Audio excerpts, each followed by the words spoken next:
6 Steps to Organizing for Money. Hello, my name is Valerie Lynn, and I want to congratulate you for signing up for my free video training series on what it takes to make $55 an hour or more organizing homes and offices. Today, which is the first video in the series, I'm about to walk you through the 6 steps to follow so that you can start organizing for money.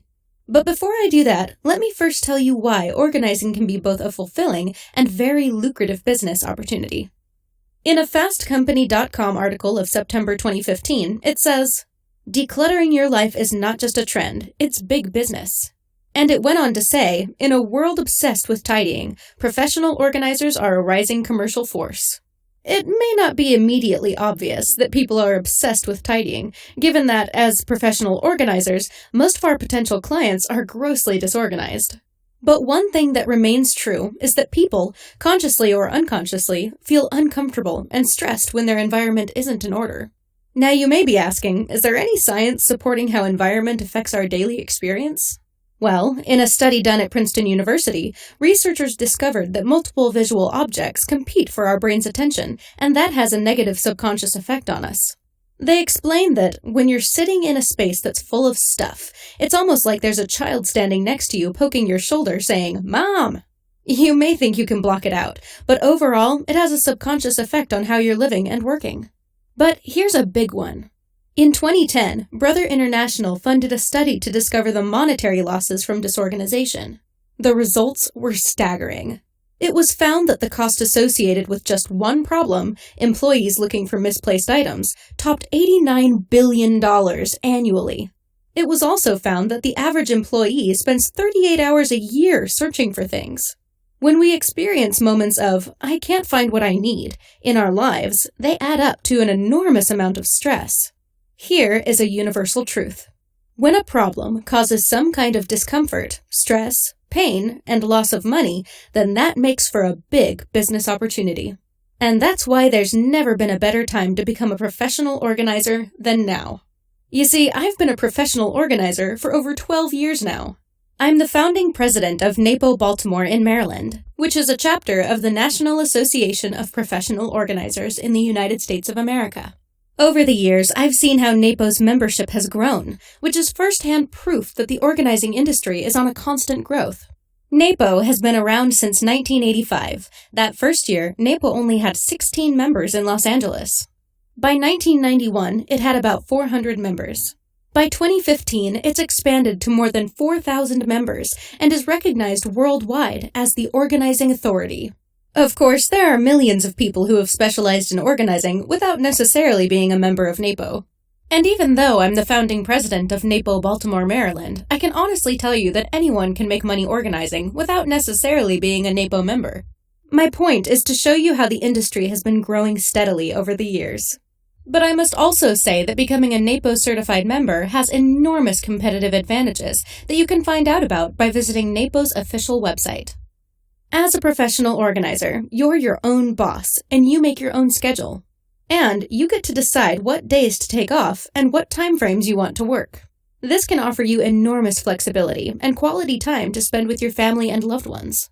And you can make good money too, anywhere from $30 an hour to $75 an hour and beyond.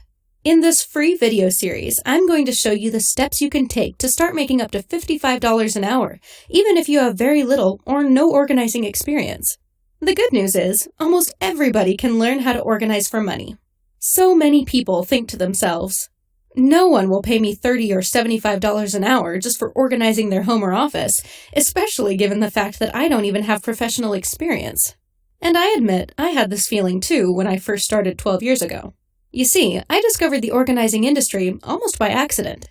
Prior to that, I was in military active duty for 7 years, from 1990 to 1997. Then, for another 7 years after I left the military, 1997 to 2004, I was a corporate slave, doing work I didn't love just to pay the bills. Then one day, it happened. I had just parked my car in the parking lot at the office where I worked. Engine turned off, ready to go in, and then suddenly, I felt like I don't want to go in there anymore. I don't feel like I'm making a true impact on people's lives. I'm helping this big corporate company make more of their big money, but for me, it's not service work. It's something I was good at, but it's not my calling or my passion. I didn't feel like I was truly impacting people. I wasn't making a difference, and I just didn't want to go in there anymore. I had gotten tired of it. You may relate to what I'm talking about. The same old routine of being interrupted in the early morning by the alarm clock. Then you gotta be out the door at a certain time. Then you gotta be dressed in a certain way. Then you gotta take or bring certain things along with you. You gotta get there at the office at a certain time. Then I had to go through all that like I did every day. I felt like I was stuck. Like, now what? What's next? Who am I serving? I don't want to be there anymore. It was a pretty good job, one that would be hard to walk away from because it was good income. But I realized it was at the expense of my time, my energy, and my spirit.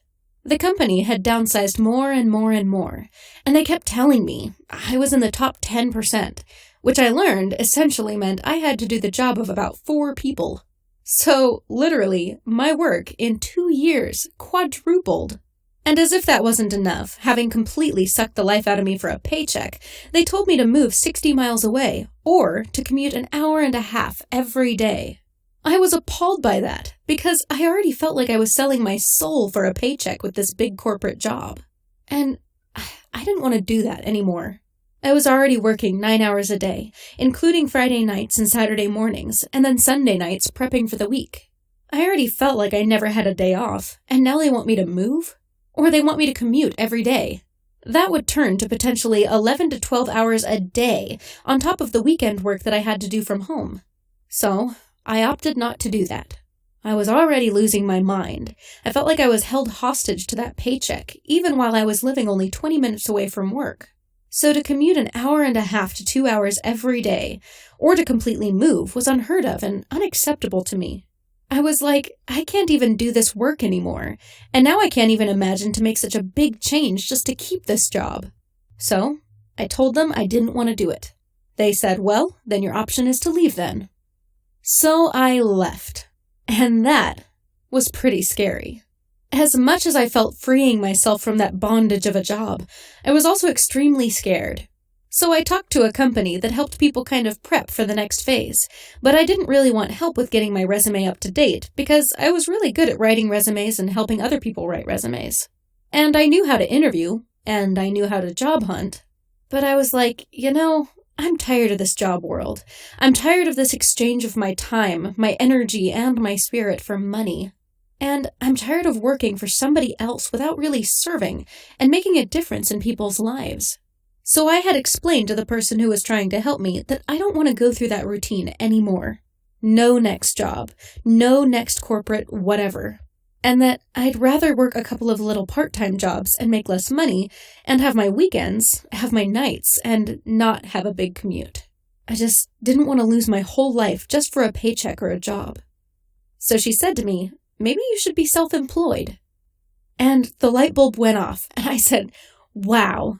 I had always wanted to be a professional organizer, but I didn't think there was any such thing. She said, oh, there is. There is an industry, an entire industry, the National Association of Professional Organizers.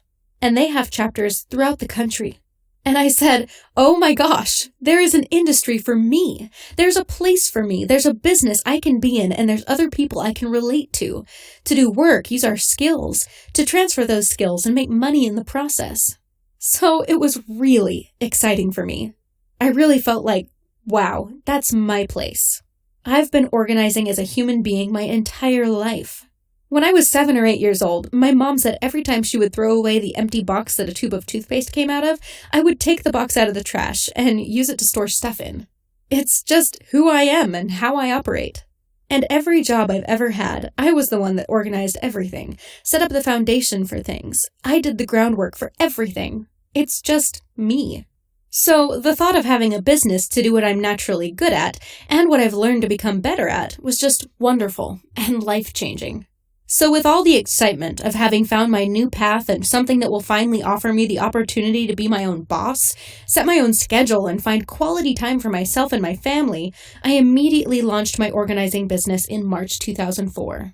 I researched my area and found that there were many already established organizers and wondered how I could possibly compete.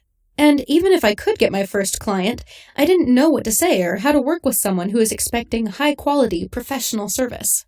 Everything was so confusing and overwhelming, I almost gave up. But I also knew I had no other option. I didn't want to return to the corporate world and work another 9-to-5 job. So that gave me the additional push and resilience I needed. I kept thinking, if I could just get my first client, then I could make this thing work. That would mean I could repeat the same process to get my second, third, and fourth client.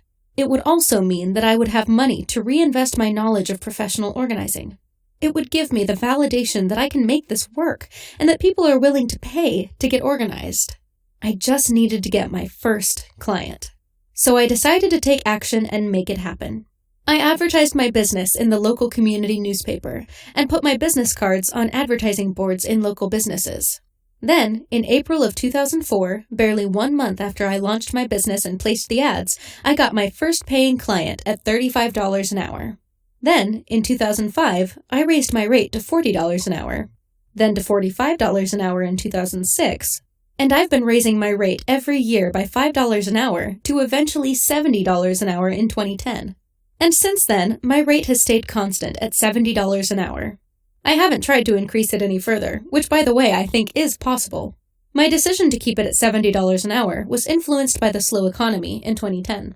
The major lesson I can share with you from my story is that to succeed in this business, like in most other areas in life, you simply have to make a decision that you want to do this. Then, commit to learning, taking action, and delivering excellent service. Also, to be a good professional organizer, you must be compassionate and sensitive. Because clients may have to reveal some aspects of their private lives and personal information to you. You don't want to come across as being judgmental, as that will simply anger them.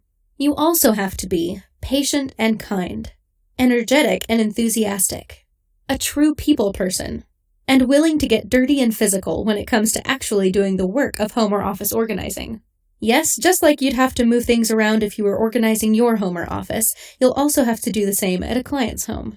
But above all, you have to have a passion for organizing. The good news is, starting an organizing business doesn't require a huge capital like many other businesses. It requires very little capital.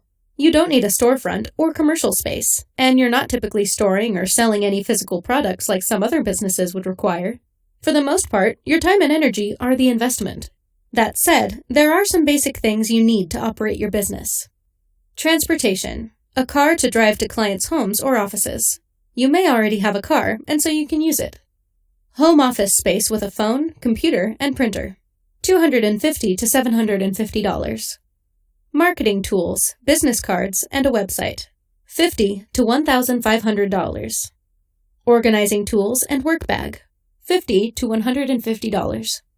Business setup cost, like forms, $50 to $100, DBA, $50 to $100, liability insurance, etc., $300 to $1,200. Your education, $200 to $1,000. No specific education credentials required, but you have to educate yourself and gain experience in order to be successful in this field. Therefore, the initial startup cost is approximately anywhere between $950 on the low end to $4,800 on the high end. You can even delay most of the investment until you get your first few clients and use the money to pay for most of the stuff. Priority should be placed on your own education and how to market your services effectively, since those are the two things that will bring you money. Most often, the amount of money you'll make from your first client may likely cover most or all of your startup costs. Okay, now that I've shown you why organizing is a big business, let me jump in and walk you through the steps you'll need to take to start making money organizing. Step number 1. Invest in your education.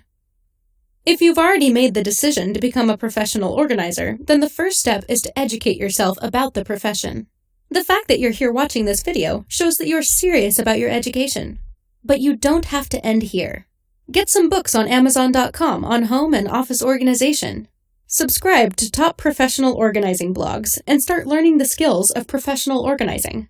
I also recommend you get my free CD on the 9 most common and expensive mistakes to avoid when starting an organizing business.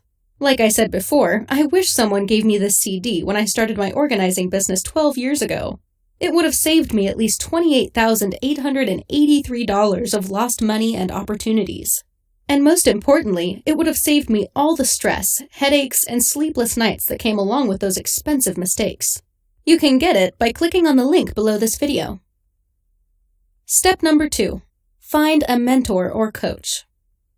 The fastest and easiest way to succeed in anything is to find someone who has done the same thing and has succeeded in it and model them or follow in their footsteps. Having been in the business for over 12 years has offered me a profound understanding of the organizing industry and has also enabled me to learn about many winning strategies for getting more clients, delivering great service to clients, managing relationships with clients, keeping clients happy, and getting paid what I'm truly worth.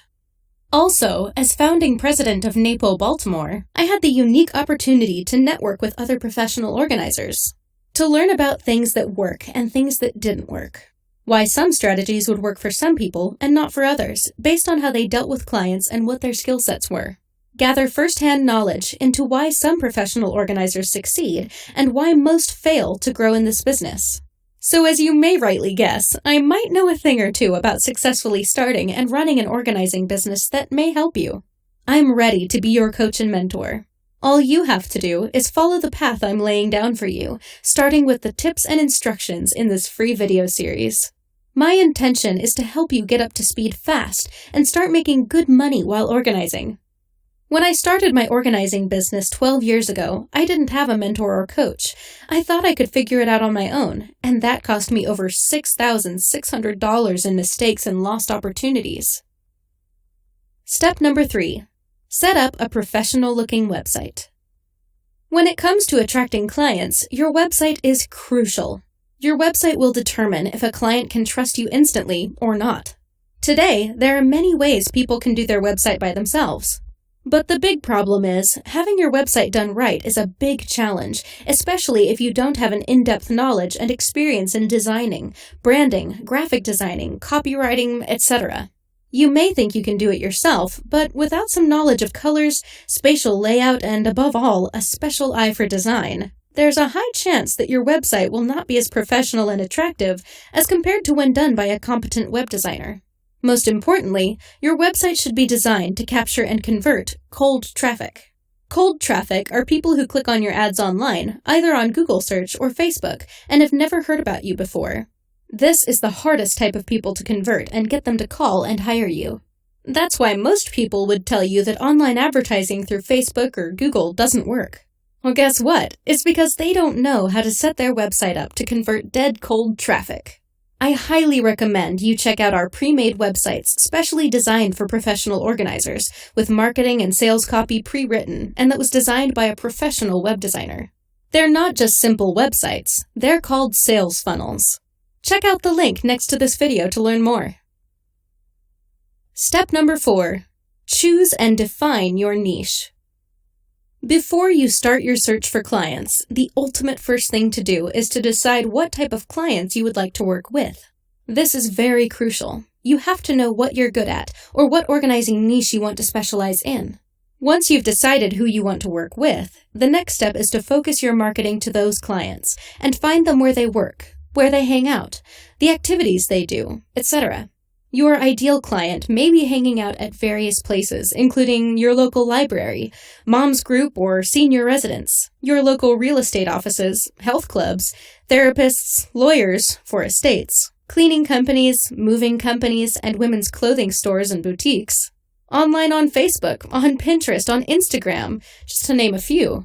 Consider visiting or targeting those places when searching for clients. Step number 5. Do test jobs for friends and family members and obtain testimonials. Now that you've chosen your niche, the next step is to prove that you have experience serving clients in that niche. I always get the question, how can I prove to my first client that I have organizing experience while I haven't done any paid job yet? Well, guess what? The easiest way to solve this problem is to opt to do some kind of paid organizing jobs for family members and friends, both as a way to practice your skills and as a way of proving that you've done some paid organizing work in the past. You don't need to charge your regular rate for a family member. If your starting rate for clients is $35 an hour, you can charge a family member anywhere from $10 to $20 an hour to do a test job. At the end of the job, ask them for a testimonial. This is very crucial for getting you more clients. And feature the testimonial on your website or on the back of your business cards. Step number 6. Get business cards and hand them out. Always be prepared to leave some business cards wherever you're allowed, especially places where you believe your niche clients may frequent often. Always carry your business cards with you. Invest in a nice little card holder that easily fits in your bag and bring it with you everywhere you go. You can generate an amazing amount of work by just handing your card out to people you see out in the world as you're going about your day. Sometimes the little things we do to generate business can be the most effective. Distribute and personally hand out your business cards to people around, in as many places as you could.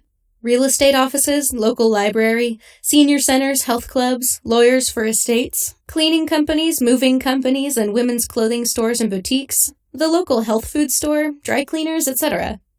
Handing out your business cards is just one of the 6 client-getting strategies that I teach in my ebook on how to get your first 3 new clients in the next 30 days.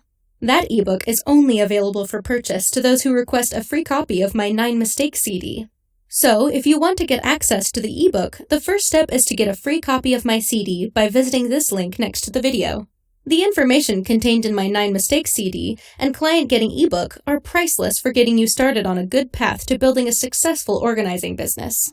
Make sure you get the free CD and the ebook by checking out the links next to this video. So with that, we come to an end of this video. Those are the 6 steps to start organizing for money as I promised you. Now, let's imagine you take action, you follow the 6 steps, and you finally land your first potential client. Let's say they give you a call after looking over your business card. The phone is ringing and you're about to answer. You're probably feeling some anxiety like I did when I had my first call with my first potential client. Now the question is, what do you say? What things do you cover? How do you answer questions they may bring up? How do you book the initial consultation? No one likes to feel unprepared, especially when it's the first interaction you'll have with a potential client. All of these questions and more about actually getting started in this business will be covered in the next video of this series, released in a few days from now. So please be on the lookout for an email from me. For now, I'd like you to leave a comment below answering one of 2 questions, or both if you'd like to. Question 1. How did you find this video and what did you learn from it? Question 2. What's your biggest concern or obstacle about becoming a professional organizer? Please leave your comment below this video. We love hearing from you, and I'll also be responding to questions and comments as they come up.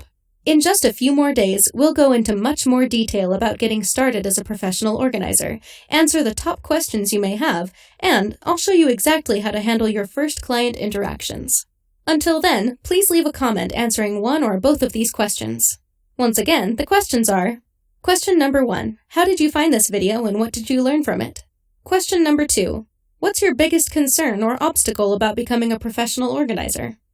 I want to thank you for taking the time to watch this video up till the end. It shows how committed you really are to your success, and I can only wish you more of the same success. Talk to you soon!